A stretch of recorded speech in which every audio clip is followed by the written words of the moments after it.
India तो बिल्कुल जिस तरह मैंने कहा, India was total in control of Bangladesh. अब उनको पता चल गया है कि जो भी नेक्स्ट गवर्नमेंट आएगी पाकिस्तान के साथ अच्छे ताल्लुकात होंगे। पाकिस्तान देखे 1000 मील दूर बैठा हुआ है। तो अब जिस तरह उनका चैनल्स बात कर रहे हैं, पाकिस्तान का नाम ले रहे हैं, चाइना का नाम ले रहे हैं, इवन यूनाइटेड स्टेट्स का नाम ले रहे हैं कि ये थे, और सो एंड सो एलिगेशंस वो लगा रहे हैं विदाउट एनी एविडेंस। और एट द सेम टाइम देखे कि शेख हसीना को even India is not willing कि उसको वो वहां पे स्टे करे। United Kingdom has refuse. बहुत सारे जो फैक्टर पीछे से इलेक्शंस में थे, वन पार्टी रूल सारा कुछ था, वो सारे फैक्टर्स बने और इसके बाद से अवाम की ताकत का वहां पे उन्होंने डिमॉन्स्ट्रेट किया। लेकिन ये है, देखें कि एक सबक तो मिला कि वहां के लोग आज से पाकिस्तान से मोहब्बत करते हैं। और जो हमने ढाका की गलियों में देखा जिस तरह पाकिस्तान के झंडे भी लहराए गए हैं, तो वो आप जो 1971 की साजिश और वो सारी चीजें, उनका वो समझ ले कि वो मलियामेट हो गए। हमें ज्वाइन किया है दिफाई तज्जियाकार हैं ब्रिगेडियर रिटायर्ड मसूद अहमद खान साहब ने। बहुत शुक्रिया आपका ब्रिगेडियर साहब, आपने सुनो पाकिस्तान को वक्त दिया। हमने देखा सूरत हाल को, हसीना वाजिद की हुकूमत ख़त्म होने के बाद भी बांग्लादेश के हालात इंतहाई कशीदा दिखाई दे रहे हैं और सूरत हाल यहाँ तक पहुँच चुकी है कि जो तलबा तहरीक है वो किसी की पकड़ में नहीं आ रही। इवन मुल्क की जो फ़ौज है वो भी बेबस दिखाई दे रही है। तो आप क्या समझते हैं कि बांग्लादेशी फ़ौज सूरत हाल को कंट्रोल कर पाएगी? जी बहुत शुक्रिया। देखें जी, मेरे ख्याल में सिचुएशन ऑलरेडी वो कंट्रोल कर चुके हैं। और जिस तरीके से उनके आर्मी चीफ आए और आर्मी आके इन्होंने जिस तरह बातचीत की है, कल उनके स्टूडेंट लीडरों से बातचीत हुई है और इनकी रिक्वायरमेंट ये थी, डॉक्टर यूनुस जो थे, जो उनके वहाँ पे नोबल लॉरेट थे, उनका बड़ा नाम है, तो वो रिकमेंड कर रहे थे कि उनको अपॉइंट करे as a head of the interim government. तो उस पर एग्रीमेंट प्रॉब्ली हो चुका है। He will be the chief adviser जो होगा इस सिलसिले में। और बात कल जिस तरह पार्लियामेंट में तहलील हो चुकी है, तो मेरे ख्याल में वो कोशिश यही है कि कैसी गवर्नमेंट बने जिसमें बांग्लादेश नेशनलिस्ट पार्टी की रिप्रेजेंटेशन हो, इवन अवामी लीग के वो कहते हैं हो, लेकिन स्टूडेंट्स की कोशिश है उसमें न हो। उसके अलावा जातीय पार्टी है, हुसैन मोहम्मद इरशाद जनरल की जो पुरानी थी वो पार्टी है, फिर जमात इस्लामी की प्रेजेंस है।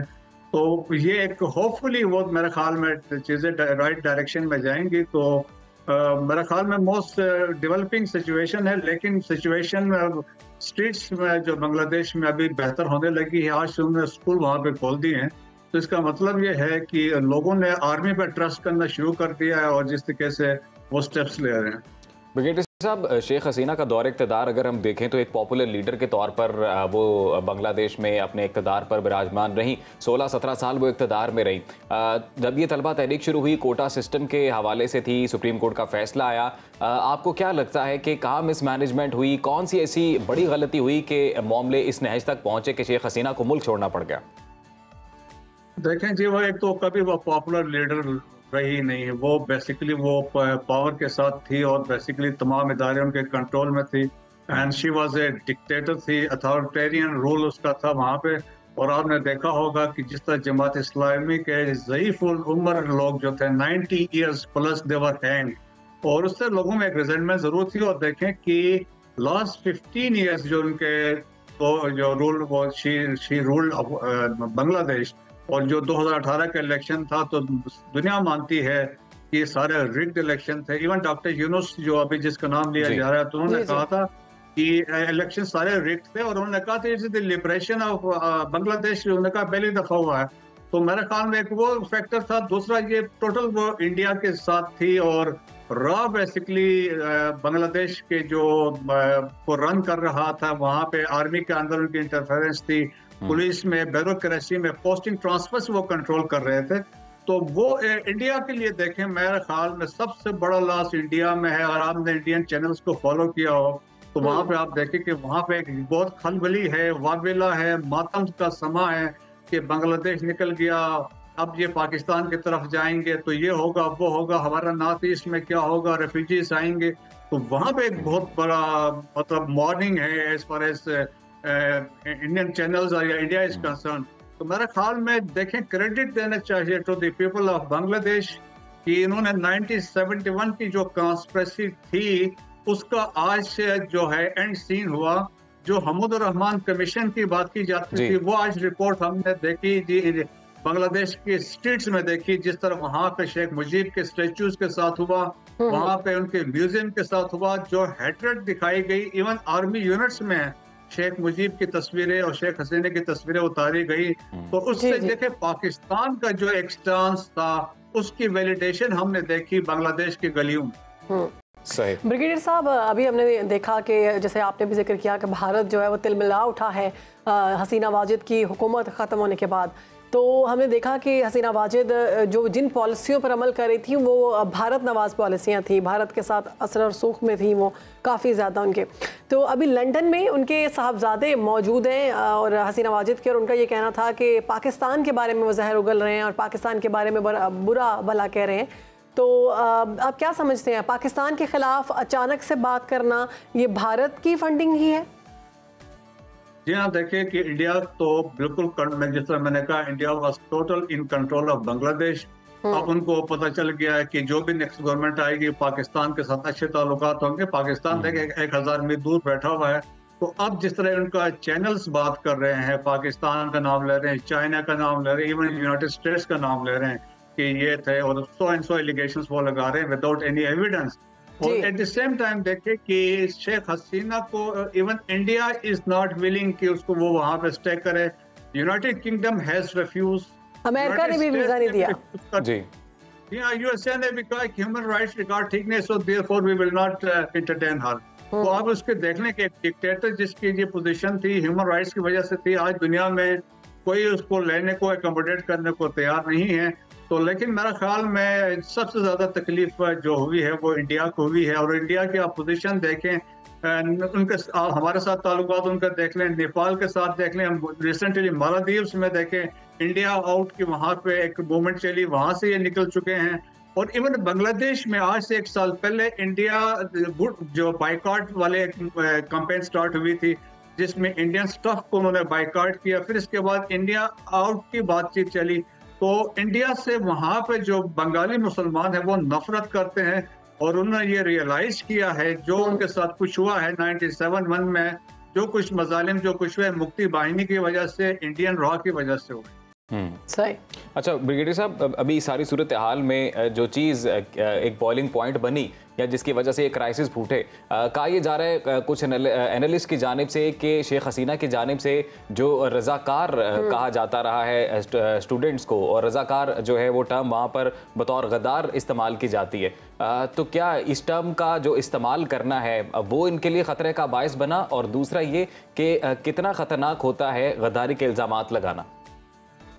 देखें जी, एक तो बात आपकी बिल्कुल सही है कि जो अभी जो कोटा सिस्टम बनाया था, basically it was for Awami league के सपोर्टर्स और मुक्ति बाहिनी के जो लोग थे, जो उनके जो औलाद थे, उनके लिए जो बांग्लादेश के एडमिनिस्ट्रेटिव सर्विसेज में कोटा था 30%, उस पर ये मसला स्टार्ट हुआ था। और जब ये लोग स्टूडेंट्स प्रोटेस्ट करने लगे तो उन्होंने कहा ये रजाकारों की औलाद है। तो जिस तरह आपने कहा, रजाकार 71 में वो लोग थे जो पाकिस्तान के साथ खड़े रहे थे, और वहाँ पे आजकल जो अवामी लीग के दौर में गाली तस्वुर की जाती थी। तो इसका देखें, एक तो वो भी था, और इसके बाद तो बहुत सारे जो फैक्टर पीछे से इलेक्शंस में थे, 1 पार्टी रूल सारा कुछ था, वो सारे फैक्टर्स बने, और इसके बाद से अवाम की ताकत का वहाँ पे उन्होंने डिमॉन्स्ट्रेट किया। लेकिन ये है, देखें कि एक सबक तो मिला कि वहाँ के लोग आज से पाकिस्तान से मोहब्बत करते हैं, और जो हमने ढाका की गलियों में देखा जिस तरह पाकिस्तान के झंडे भी लहराए गए हैं, तो वो आप जो 71 की साजिश और वो सारी चीजें, उनका वो समझ ले कि वो मलियामेट हो गए। ठीक है। अच्छा ब्रिगेडियर साहब, अभी अगर मजीद ये सूरत हाल नहीं संभल पाती है, स्टेबल रहती है, या अबूरी सेटअप ही प्रोलॉन्ग करता है बांग्लादेश में, तो आपको क्या लगता है इस सारी सूरत हाल के पूरे खित्ते की जो मजमूई सियासी सूरत हाल है उस पर क्या असरात होंगे? मेरे ख्याल में अव्वल तो देखें कि ये प्रोलॉन्ग नहीं करेंगे, जिस तरह उनके आर्मी चीफ ऑलरेडी कह चुके हैं कि इंटर्म गवर्नमेंट आएगी, क्योंकि अभी पब्लिक का प्रेशर है, जिस तरीके से स्टूडेंट का बहुत बड़ा प्रेशर वहाँ पर भी मौजूद है, और बातचीत भी स्टूडेंट से की जा रही है। तो इसका मतलब है उनकी एक स्टेक होल्डर्स में अब वो शामिल हो चुके हैं। तो देयरफॉर वो ऐसा कोई कदम नहीं उठाएंगे जिससे मजीद वहाँ पे हालात बिगड़ जाएं। तो मुझे लगता है मे बी 3 months 4 months ये कंसेंसस डेवलप करेंगे। प्रेसिडेंट वहाँ पे मौजूद है और आर्मी वहाँ पे है जो अभी वहाँ पे वो डिसीजन लेगी, लेकिन ऑन बोर्ड स्टूडेंट्स को लेंगे, बाकी पार्टीज को भी लेंगे, जिस तरह उनके आर्मी चीफ ने कहा है। मेरे ख्याल में in the interest of Bangladesh वो डिसीजंस लेंगे। एक चीज इससे पता चली कि फौज कितना अहम किरदार है।